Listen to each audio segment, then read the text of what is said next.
Сәлем достар, тағы да бір керемет рецептімен бөліскелі отырмын. Бүгін гуляш дайындайтын боламыз. Өте дәмді, сондай жұмсақ, пайдалы, жеңіл гуляш тағамының рецептісін ұсынамын. Гуляштың құрамы: сиырдың жұмсақ еті, пияз, томат және сарымсақ.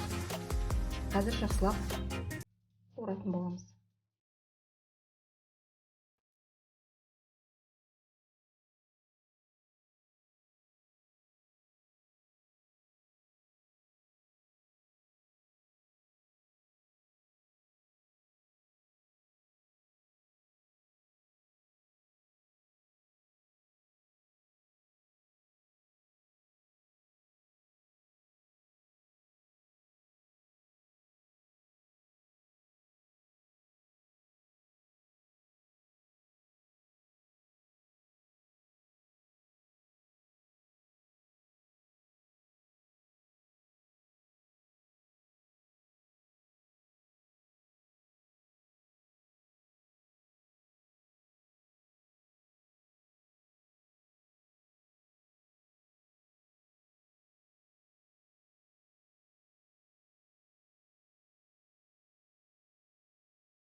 Біздің бүгінгі гуляш тағамыз дайын болды.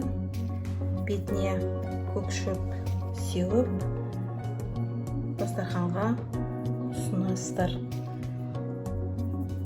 Видеоны соңына дейін қарап, менімен болғандарыңызға көп рахмет. Менің рецепттерім ұнап жатса, каналыма тіркеліп, қоңырау басып, жақсы тілектеріңізді қалдырып кетіңіздер. Алдағы уақытта тағы да түрлі рецепттермен бөлісетін боламын. Менімен бірге болыңыздар. Каналымда келесі кездескенше күн жақсы болсын достар.